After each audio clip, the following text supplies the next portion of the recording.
السلام علیکم ورحمۃ اللہ وبرکاتہ۔ سوال یہ ہے، لعنت پڑھنے سے کیا ہوتا ہے اور لعنت کے کیا اثرات ہیں؟ وعلیکم السلام ورحمۃ اللہ وبرکاتہ۔ سب سے پہلے تو یہ یاد رکھیے کہ لعنت کا مطلب ہوتا ہے اللہ تبارک و تعالیٰ کی رحمت سے دوری۔ گویا جس انسان پر آپ لعنت کر رہے ہیں، گویا آپ اللہ تعالیٰ کی رحمت سے اسے محروم کر رہے ہیں۔ تو یہ بات ہمیں دوسرے نمبر پر یاد رکھنے والی یہ ہے کہ لعنت کرتے رہنا یہ مومن آدمی کا شیوا نہیں ہے۔ مومن کے بارے آپ صلی اللہ علیہ وسلم نے فرمایا ہے کہ مومن جو ہے وہ لعان نہیں ہوتا۔ لیس المؤمن بالطعان ولا اللعان ولا الفاحش ولا البذی۔ جامع ترمذی میں عبداللہ بن مسعود کی روایت ہے۔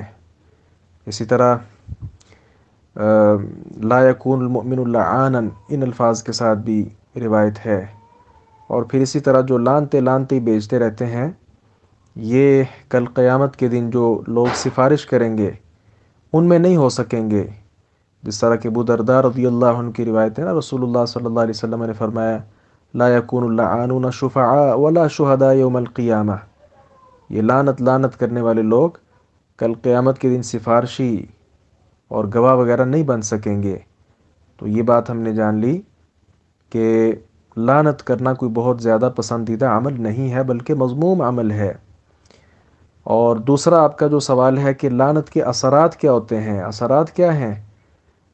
اپنا سنن نبی داؤد میں روایت موجود ہے، آپ صلی اللہ علیہ وسلم نے فرمایا ان العبد اذا لعن شیئا، بندہ جب کسی چیز پر لعنت کرتا ہے، صعدت اللعنت الى السماء، لعنت آسمان کی طرف چڑھتی ہے، تو آسمان کے دروازے اس کے لیے بند کر دیے جاتے ہیں۔ پھر وہ زمین پر آتی ہے، اس کے دروازے بھی بند کر دیے جاتے ہیں، دائیں اور بائیں، حتیٰ کہ کوئی رستہ اس کو نہیں ملتا۔ پھر جس شخص نے لعنت بھیجی تھی وہ لعنت اسی پر آ پڑتی ہے، یہ اس کا اثر ہوتا ہے۔ اللہ اکبر کبیرہ۔ اس لیے اہل اسلام کو چاہیے کہ اس چیز سے دور رہیں۔ ہاں، جو واقعی لعنت کا مستحق ہے، دین دشمن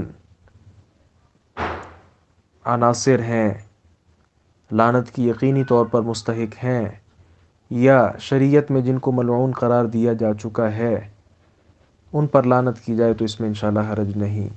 السلام علیکم ورحمۃ اللہ وبرکاتہ۔